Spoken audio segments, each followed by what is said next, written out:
अमन ने अपनी पत्नी रचना से कहा, रचना मैं सोच रहा हूँ कि अपने बेटे मोनू का जन्मदिन हम इतनी धूमधाम से मना रहे हैं, तो क्यों ना हम गांव से माँ को भी बुला ले। वह भी अपने पोते का जन्मदिन मनाने के लिए गांव से आ जाएगी। वैसे भी गांव में माँ अकेली रहती है, उनका मन नहीं लगता। यह सुनकर रचना गुस्से से आग बबूला होते हुए बोली, हाँ, जब देखो तब माँ माँ लगाए रहते हो। कोई जरूरत नहीं है उस बुढ़िया को यहाँ बुलाने की। पत्नी का गुस्सा देखकर अमन का भी गुस्सा सातवें आसमान पर चढ़ गया और उसने रचना की बात बिना सुने ही अपनी माँ मालती जी को फ़ोन कर दिया। बेटे का फ़ोन देखकर खुशी खुशी मालती जी ने फ़ोन उठाते हुए कहा, बेटा तू कैसा है? बहुत दिनों बाद याद किया। कब से तेरे फ़ोन का इंतज़ार कर रही थी। कल मैंने फ़ोन भी किया था, लेकिन बहू रचना ने फ़ोन उठाया था। वह कह रही थी कि तुम किसी काम में व्यस्त हो, इसलिए बात नहीं हो सकती। अमन बोला, अच्छा माँ, तुमने फ़ोन किया था? मुझे तो पता ही नहीं चला और ना ही रचना ने मुझे बताया। मालती जी समझ गई कि बहू ने जानबूझकर नहीं बताया। मालती जी कहने लगी, बेटा 2 दिन बाद पोते का जन्मदिन आ रहा है। इस बार जन्मदिन गांव में आकर मेरे साथ ही मना लो।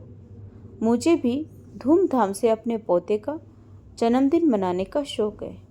मेरे पड़ोस में जो वर्मा जी हैं, उनकी पत्नी ने अपने पोते का जन्मदिन बड़े धूमधाम से मनाया। सबको बुलाया था। मेरा भी मन करता है यह सब करने का। रचना, जो अमन के पास खड़ी यह सारी बातें सुन रही थी, तड़ाक से बोली, हाँ हाँ, गांव में क्या रखा है माँ जी। जन्मदिन मनाने के लिए मोहल्ले की 4 औरतों को बुलाकर ढोलकी बजा लोगी और टक्का दे दोगी, हो गया जन्मदिन। तुम क्या जानो आजकल के बच्चों के जन्मदिन कैसे मनाए जाते हैं। अमन नाराज होकर बोला, रचना, माँ मुझसे बात कर रही है, तुमसे नहीं। तुम्हें बीच में बोलने की कोई जरूरत नहीं है। फिर अमन अपनी माँ से बोला, माँ, मैं यह कह रहा था कि इस बार मोनू का जन्मदिन इधर ही मना रहा हूँ और आपको बुलाने के लिए ही फ़ोन किया था। आगे कभी मौका मिला तो मोनू का जन्मदिन आपके पास गांव में भी मनाऊंगा और आपकी यह इच्छा भी पूरी कर दूंगा। कल सुबह मैं आपको लेने आऊँगा, आप तैयार रहना। बेटे की बात सुनकर मालती जी खुशी से फूले नहीं समा रही थी। बेटे ने पोते के जन्मदिन पर उसे बुलाया है, यह सोचकर वह जल्दी जल्दी घर के सारे काम निपटाने लगी और छट से कढ़ाई चढ़ाकर अपने पोते मोनू के लिए बेसन के लड्डू बनाने लगी। क्योंकि पिछली बार जब मोनू घर आया था तो उसे बेसन के लड्डू बहुत पसंद आए थे। पूरे दिन दादी से कहता घूमता, दादी बेसन के लड्डू दे दो, दादी बेसन के लड्डू दे दो। दूसरे दिन सुबह सुबह ही अमन अपनी माँ को लेने गांव आ गया। उसने देखा कि माँ जल्दी जल्दी सारे कामों में लगी हुई थी। माँ की खुशी देखकर अमन बोला, माँ, आपको मेरे पास आने की इतनी खुशी होती है तो फिर मेरे साथ हमेशा के लिए क्यों नहीं चलती। कितनी बार मैंने कहा है, लेकिन हर बार मना कर देती हैं। अपने बेटे की बात सुनकर मालती जी सोचने लगी, बेटा, तुम तो चाहते हो कि तुम्हारी माँ तुम्हारे साथ रहे, लेकिन बहू नहीं चाहती कि मैं तुम दोनों के साथ रहूं। पिछली बार जब तुम दोनों गांव आए थे तो तुमने मुझे अपने साथ चलने के लिए कहा था, लेकिन बहू ने मेरी वजह से तुमसे कितना झगड़ा किया था। मैं नहीं चाहती कि मेरी वजह से बहू बेटे में झगड़ा हो। तभी अचानक अमन ने कहा, माँ, क्या सोचने लगी? मालती जी बोली, कुछ नहीं बेटा, जब तक मेरे हाथ पैर चल रहे हैं तब तक मैं गांव में ही रहूँगी। जिस दिन हाथ पैर नहीं चलेंगे उस दिन तुम आकर मुझे शहर ले जाना। अमन अपनी माँ को लेकर शहर के लिए निकल गया। रास्ते में मालती जी बोली, बेटा, मैं अपने पोते के लिए कुछ सामान नहीं ले पाई हूँ। तुम शहर में मुझे बाजार ले चलना, गांव में तो कुछ ढंग का मिलता ही नहीं है। अगर यहाँ छोटी मोटी दुकान से कुछ ले भी लूँगी तो पता नहीं बहू को पसंद आएगा या नहीं। अमन बोला, ठीक है माँ, आप यहाँ से कुछ मत खरीदो, मेरे साथ शहर चलना। एक दिन मैं आपको बाज़ार ले चलूँगा, फिर जो भी अपने पोते के लिए लेना है वह सब ले लेना। बातें करते करते माँ बेटे कब शहर पहुँच गए उन्हें पता ही नहीं चला। घर पहुँचे तो रचना अपने कमरे में आराम कर रही थी। बहुत देर तक बेल बजाने के बाद रचना उठकर बाहर आई और औपचारिकता के लिए मालती जी के पैर छूकर अंदर चली गई। मालती जी हॉल में आकर सोफे पर बैठ गई। थोड़ी देर में अमन तीनों के लिए चाय बनाकर ले आया। बहू चाय पीने के लिए जब बाहर आई तो मालती जी ने कहा, बहू, अगर पोता न सोया हो तो उसे मेरे पास भेज दो। मुझे उससे मिलने की बड़ी इच्छा हो रही है और मैं उसके लिए बेसन के लड्डू भी बनाकर लाई हूँ। उसे बहुत पसंद है ना। तो रचना ने झट से कहा, माँ जी, बड़ी मुश्किल से तो सोया है, जब जगेगा तब मिल लेना। पास में बैठा अमन रचना के स्वभाव से बहुत अच्छी तरह परिचित था कि उसका मुंह क्यों बना हुआ है। उसे अपनी माँ का घर में आना पसंद नहीं है। लेकिन थोड़ी देर में मोनू खुद ही कमरे से बाहर निकल आया और सामने दादी को देखकर भागता हुआ गले लग गया और कहने लगा, दादी, आप कब आई? मुझे पता ही नहीं चला। मालती जी ने कहा, बेटा, बस अभी आई हूँ। कहते हुए उन्होंने डिब्बे से बेसन के लड्डू निकालकर पोते को दे दिए और बोली, ले मोनू, तुझे बेसन के लड्डू बहुत पसंद है ना? देख, तेरे लिए कितने सारे लड्डू बनाकर लाई हूँ। मोनू एक बार में ही पूरा लड्डू खा गया और दादी से फिर लड्डू मांगने लगा। तो रचना झुंझुलाकर बोली, माँ जी, इतने लड्डू इसे मत खिलाइए, पेट खराब हो जाएगा। इतना मीठा खाएगा तो दर्द करने लगेगा। उसने दोनों लड्डू मोनू के हाथ में से छुड़ाकर वापस डिब्बे में रख दिए और मोनू को घसीटते हुए कमरे में ले गई। मोनू रोने लगा।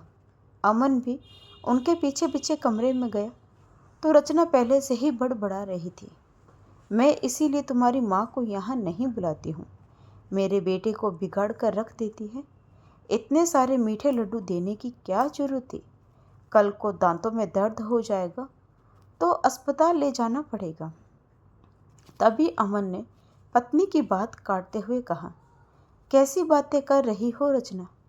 माँ के घर के बने हुए देसी घी के लड्डू खाने से मोनू के दांतों में दर्द होगा, लेकिन जो तुम सुबह शाम उसे चॉकलेट खिलाती रहती हो उससे कुछ नहीं होता। सच तो यह है कि दांत चॉकलेट से खराब होते हैं, लड्डू से नहीं। तुम्हें तो बस मूड खराब करने का बहाना चाहिए। माँ को भूख लगी है, हम दोनों के लिए खाना परोस दो। अमन की बात सुनकर रचना मुंह बनाते हुए बोली, क्या तुम दोनों गांव से खाना खाकर भी नहीं आए? मैंने तो अपना और मोनू का ही खाना बनाया था, तुम लोगों का खाना नहीं बनाया। मुझे लगा था कि तुम गांव जा रहे हो तो माँ ने तुम्हारे लिए खाना तो बनाया ही होगा। लाडला बेटा आया है तो माँ बेटा खाना खाकर ही आएंगे। रचना की बात सुनकर अमन गुस्से से बोला, रचना, इतना तो तुम्हें समझना चाहिए कि हम सुबह 10 बजे वहाँ से चले थे। अगर माँ खाना बनाने लगती तो हमें आते आते रात हो जाती। तुम्हारे आलस की भी हद है, जरा सी भी शेष नहीं है। जब हम लोग गांव से आएंगे तो खाना ही खाएंगे ही। सिर्फ अपने आलस की वजह से तुमने खाना नहीं बनाया। इतना सुनते ही रचना भड़कते हुए बोली, हाँ हाँ, अब तो तुम्हारी माँ आ गई है तो अब तुम मुझसे रोज ही किसी न किसी बात पर झगड़ा करोगे। बहू की आवाज़ सुनकर मालती जी ने बेटे को आवाज़ देते हुए कहा, बेटा अमन, मुझे भूख नहीं है, वैसे भी मेरा पेट 2 दिन से ठीक नहीं है। मैं खाना नहीं खाऊंगी, सुबह नाश्ता भी बहुत भारी कर लिया था, थोड़ा बहुत बेसन का लड्डू खा लूंगी और पानी पी लूंगी, कहीं बहू बेटे में बात ना बिगड़ जाए। यह सोचकर मालती जी ने खाना खाने से मना कर दिया। दूसरे दिन रचना अमन से बोली, क्या आज मुझे बाजार ले चलोगे? कुछ शॉपिंग करनी है। तो अमन ने भी खुशी खुशी हाँ भरते हुए कहा, ठीक है रचना, तुम तैयार हो जाओ। वैसे भी हफ्ते भर से ऑफिस में बहुत ज़्यादा काम था, तो जन्मदिन की तैयारी पूरी नहीं हो पाई। हालांकि सबको इनवाइट तो कर दिया है, लेकिन हमारी तैयारी अभी अधूरी है।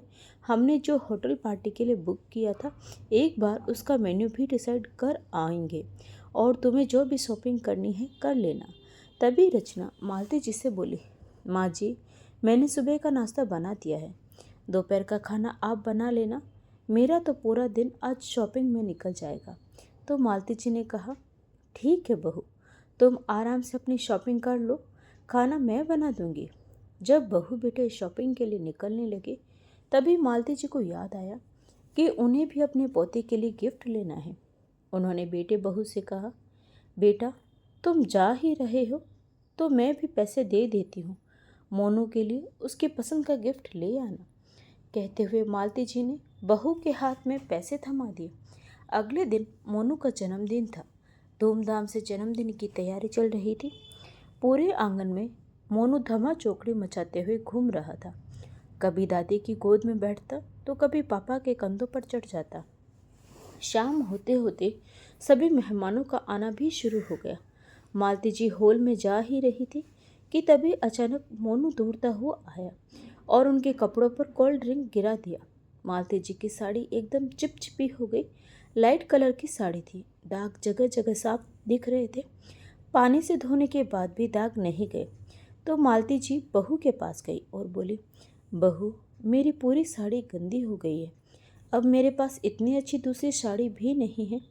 अगर तुम्हारे पास कोई साड़ी हो तो मुझे पहनने के लिए दे दो, अब इतनी जल्दी मैं बाजार से भी नहीं खरीद सकती। तो रचना ने कहा, माँ जी, मेरी साड़ियाँ तुम्हारी तरह सस्ती नहीं है, हर साड़ी ड्राई क्लीन होकर आती है, और तुम्हें तो साड़ी पहनने का सलीका भी नहीं है, अपने ही कपड़ों पर कोल्ड ड्रिंक गिरा ली। अभी तो फंक्शन शुरू भी नहीं हुआ था, सोचो पूरे फंक्शन में मेरी साड़ी पहनकर उसका क्या हाल कर दोगी। तो दरवाजे पर खड़ा हुआ अमन अपनी पत्नी और माँ की बातें सुन रहा था। जल्दी से वह माँ पास की दुकान पर गया और माँ के लिए एक साड़ी खरीद कर ले आया।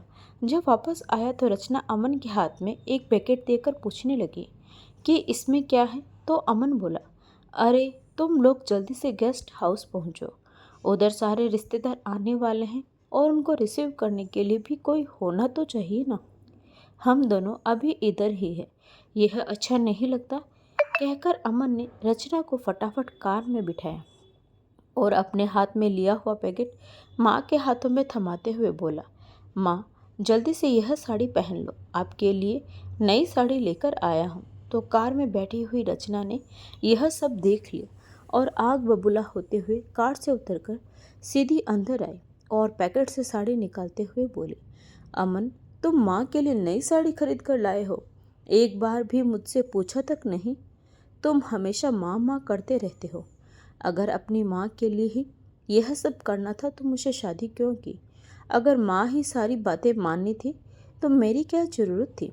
रचना की बातें सुनकर अमन ने कहा, रचना, यह तुम कैसी बातें कर रही हो? तुम्हारी जगह अलग है और मेरी माँ की जगह अलग है। मैंने तुम्हें किसी चीज़ को खरीदने से मना नहीं किया। कल तुम्हें जितनी खरीदारी करनी थी मैंने तुम्हें कराई। बताओ, एक बार भी मैंने मना किया हो? लेकिन आज जब मैं माँ के लिए कुछ पैसों की साड़ी ले आया तो तुम इतनी भड़क रही हो, जबकि कल तुम 10,000 की शॉपिंग करके आई हो। माँ ने भी कुछ नहीं कहा। घर में आराम से रहना सीखो, हर बात में तुलना करना बंद करो। माँ माँ होती है और पत्नी पत्नी होती है। मैं दोनों के फ़र्ज अच्छे से निभाने की कोशिश कर रहा हूँ। अगर तुम्हारे लिए कोई कमी छोड़ता हूँ तो तुम मुझसे शिकायत करो। इतने अच्छे मौके पर भी बहू बेटे में फिर से बहस होने लगी। यह देखकर मालती जी को बहुत बुरा लगा और साड़ी को दूसरी तरफ रखते हुए बोली, बेटा, मेरी यह साड़ी सूख गई है, अब मुझे इसे पहनने में कोई समस्या नहीं है। तुम यह साड़ी बहू को दे दो। तो अमन ने कहा, नहीं माँ, यह साड़ी मैं तुम्हारे लिए लाया हूँ और तुम्हें पहननी होगी। इतने पैसे तो मैं कमाता हूँ, तो क्या एक साड़ी खरीदने के लिए भी मुझे अपनी पत्नी से पूछना पड़ेगा? जब पत्नी को लाखों की शॉपिंग कराता हूँ तो आप कुछ नहीं कहती। यह बात तो रचना को समझनी होगी। मैं खुशी खुशी उसकी फरमाइश भी पूरी करता हूँ, यह उसे नहीं दिखाई देता। माँ के लिए एक साड़ी खरीद लाया तो उसे खटक गया। रचना को अपने स्वभाव में बदलाव लाना ही पड़ेगा माँ। उसका यह नेचर मुझे बिल्कुल भी पसंद नहीं है। अमन की बात सुनकर रचना पैर पटकती हुई वहाँ से चली गई। मालती जी सोचने लगे कि मेरी वजह से बहू बेटे में कहा सुनी हो गई। पोते का जन्मदिन होते ही वह काम वापस चली जाएगी, अब नहीं रुकेगी। लेकिन उधर बेटे ने तो उसके लिए कुछ और ही सोच रखा था। अमन एक समझदार और सुलझा हुआ लड़का था। वह अपने पति के फर्ज को भी अच्छे से समझता था, साथ ही माँ का मान सम्मान करना भी जानता था। किसी एक को खुश करने के लिए वह दूसरे को दुखी नहीं करना चाहता था। इसीलिए मन ही मन उसने रचना को सबक सिखाने का निर्णय ले लिया, क्योंकि वह रचना की इन छोटी मोटी बातों से बड़ा दुखी हो गया था।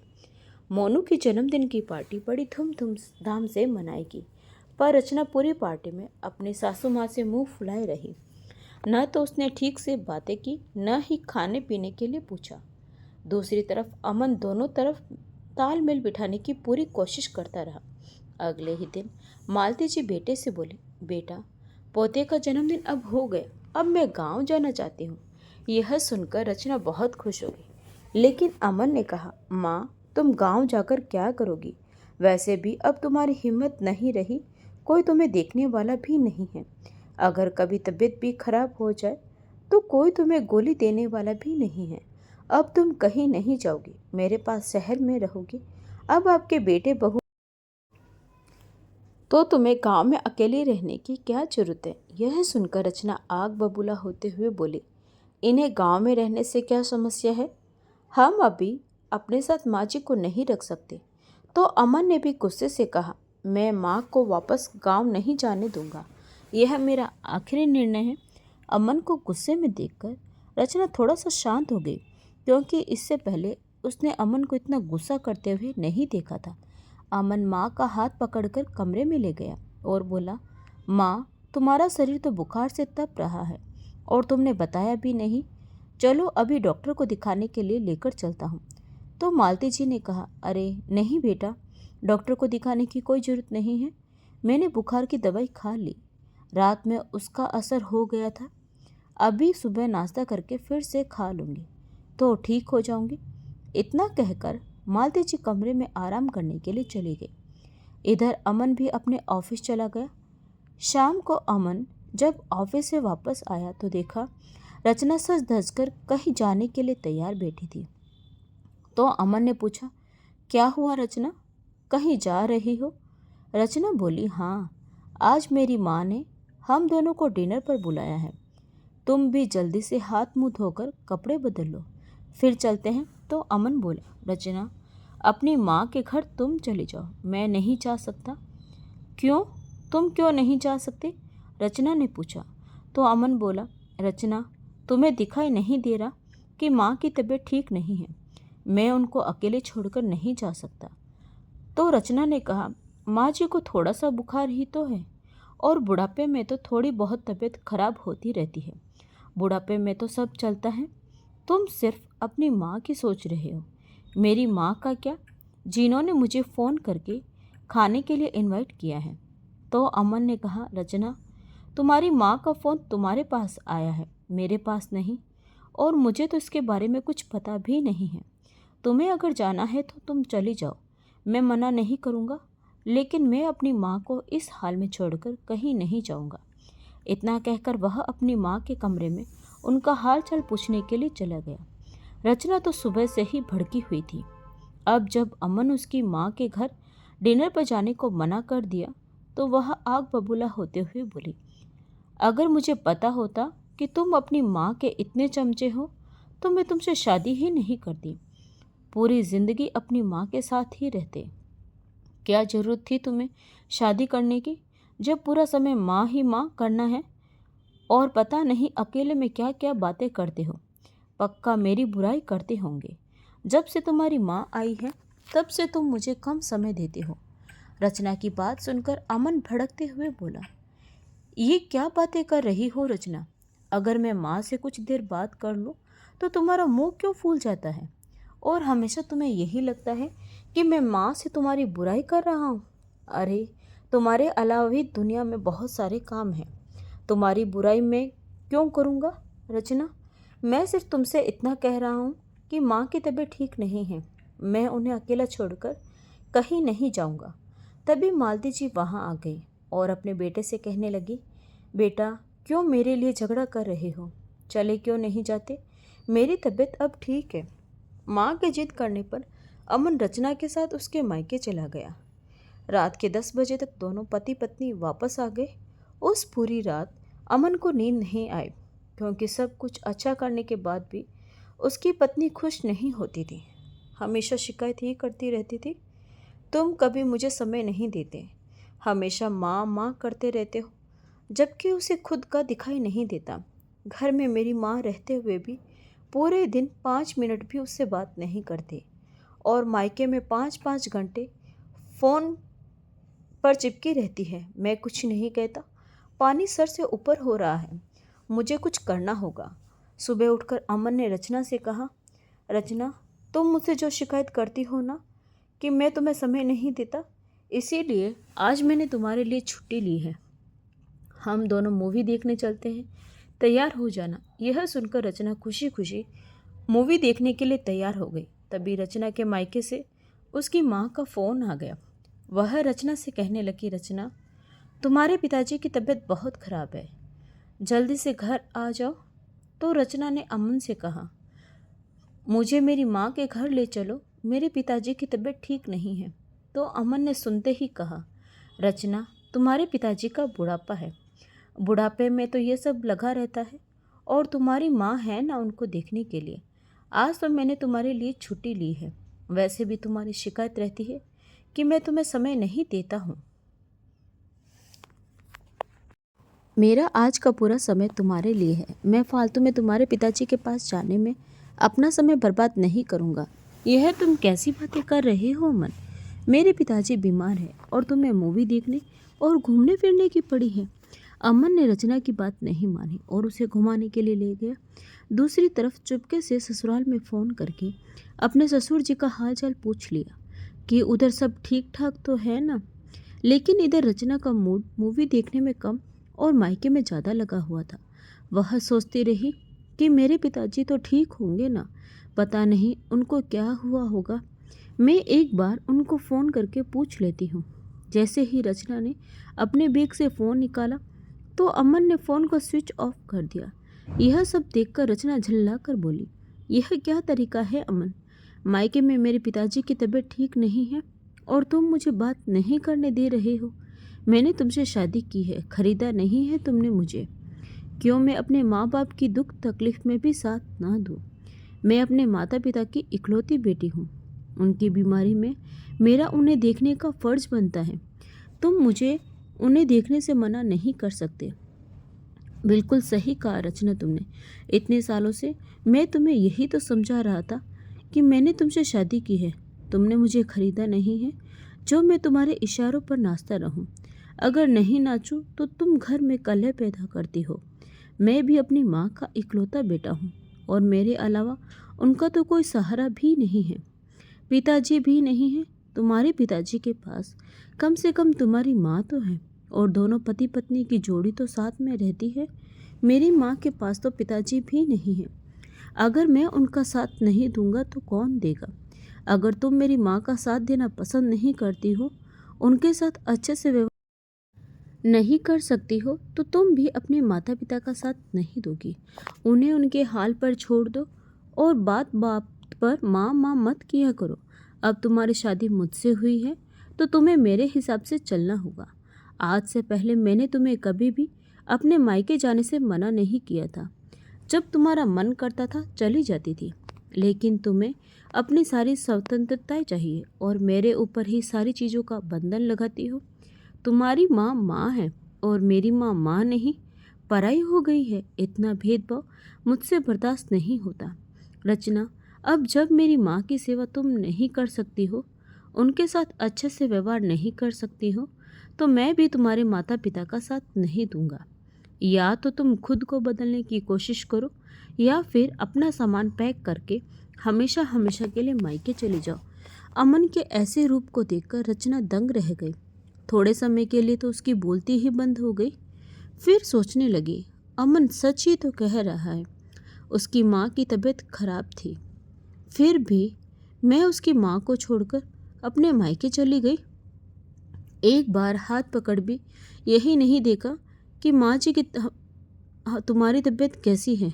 जब मेरे मायके में किसी की तबीयत खराब होती है तो मैं भाग कर जाती हूँ और उम्मीद करती हूँ कि अमन भी मेरे साथ चले। सोच सोचकर ही रचना की आंखों में आंसू बहने लगे। उसके चेहरे से लग रहा था कि यह आंसू आज पछतावे के आंसू थे। वह अमन के सामने हाथ जोड़कर कहने लगी, देखो जी, मुझसे बहुत बड़ी गलती हो गई है। जो मैंने तुम्हारी माँ को अपनी माँ नहीं समझा और माँ में इतना भेदभाव किया, लेकिन आज तुमने मेरी आंखें खोल दी हैं। आज तक मैंने जो भी माँ के साथ व्यवहार किया वह गलत था। मुझे माफ़ कर दो। बहुत देर तक रचना रोती रही तो अमन ने कहा, रचना, यही तो मैं तुम्हें समझाना चाहता था कि तुम मुझे बुरी नहीं लगती हो, तुम भी मुझे बहुत अच्छी लगती हो, पर माँ ने भी मुझे जन्म दिया है। मैं माँ को भी अकेले कैसे छोड़ सकता हूँ। जैसे माँ कभी पत्नी की जगह नहीं ले सकती, ठीक वैसे ही पत्नी भी कभी माँ की जगह नहीं ले सकती। इसीलिए मेरे लिए तुम दोनों ही बहुत महत्वपूर्ण हो। बस यही बात मैं तुम्हें समझाना चाहता था और अब तुम्हें समझ आ गया है तो चलो जल्दी से खाना खत्म करो, फिर तुम्हारे मायके चलते हैं। पिताजी को अच्छे से डॉक्टर को भी दिखाना है। यह सुनकर रचना ने फटाफट से खाना खत्म किया और अपने मायके के लिए निकल गई। मायके में देखती है कि अमन कितने प्यार से उसके पिताजी का हाथ पकड़कर डॉक्टर के पास ले जा रहा है, उसकी पूरी देखभाल कर रहा है। कभी दवाएं देने के लिए भागता तो कभी पिताजी के सिर को सहलाता है। यह सब देखकर रचना की आंखों में आंसू आ गए कि मैं कितनी गलत थी, कितना भेदभाव करती थी। अमन ने कभी मेरे माँ बाप के साथ भेदभाव नहीं किया, बल्कि मुझे भी खुश रखने की पूरी कोशिश की है, लेकिन मैंने उसे समझने में बहुत देर कर दी। जब अमन रचना के पिताजी को डॉक्टर के पास दिखाकर लाया तो रचना ने अमन से कहा, अमन, अब पिताजी ठीक है, चलो हम घर चलते हैं। तो अमन ने कहा, अगर तुम अपने माता पिता के पास रुकना चाहती हो तो रुक जाओ, मैं माँ के पास अकेला ही चला जाऊँगा। तो रचना बोली, नहीं, पिताजी की तबीयत अब ठीक है और उनके साथ माँ भी है, मैं तुम्हारे साथ घर चलूँगी। रास्ते में एक फल का ठेला देखकर रचना ने कहा, रुको अमन, मैं माँ के लिए कुछ फल खरीद लाती हूँ, उनकी तबीयत ठीक नहीं है। यह देखकर अमन को बहुत खुशी हुई। जैसे ही वे लोग घर पहुँचे तो रचना सीधी मालती जी के कमरे में गई। मालती जी पोते को अपने साथ लिटाकर उसे कहानियाँ सुना रही थी और उसके सिर पर हाथ फेर रही थी। यह सब देख रचना की आंखें भर आई। उसने कहा, माँ जी, अब आपकी तबीयत कैसी है? आपने सुबह से कुछ खाया है या नहीं? यह लीजिए, मैं आपके लिए फल लेकर आई हूँ, कुछ फल खा लीजिए, आपको आराम मिलेगा। कहते हुए रचना अपनी सास का हाथ पकड़कर उनका बुखार देखने लगी। अब तो मालती जी का बुखार ठीक हो चुका था। बहू के बदलते हुए व्यवहार को देखकर मालती जी दंग रह गई। उन्होंने बेटे की तरफ आश्चर्य से देखा तो वह भी मुस्कुराते हुए बोला, माँ, आज से आपको अपनी बहू का यही रूप देखने को मिलेगा। तो रचना भी मुस्कुराते हुए बोली, हाँ माँ जी, अब आप हमारे पास ही रहोगे, अब हम आपको कहीं नहीं जाने देंगे। कहते हुए रचना ने अपने बुरे व्यवहार के लिए माफ़ी मांगी। आज मालती जी अपनी बहू के बदलते हुए व्यवहार को देखकर बहुत खुश हो गई और खुशी से बहू को माफ़ कर दिया। सभी लोग घर में बहुत अच्छे से रहने लगे। रचना भी अपनी सास की खूब अच्छे से देखभाल करने लगी। दोस्तों, घर का बेटा होना आसान काम नहीं होता, क्योंकि शादी के बाद उसे हर एक बात नाप तोल कर बोलनी पड़ती है। कहीं माँ नाराज़ ना हो जाए, कहीं पत्नी नाराज़ ना हो जाए, उसे सब कुछ देखकर चलना पड़ता है। तो दोस्तों, अमन का फैसला आपको कैसा लगा? कमेंट करके ज़रूर बताएं। कहानी अच्छी लगी हो तो वीडियो को लाइक, शेयर, सब्सक्राइब जरूर करें। मिलते हैं एक नई कहानी के साथ। तब तक के लिए बहुत बहुत धन्यवाद।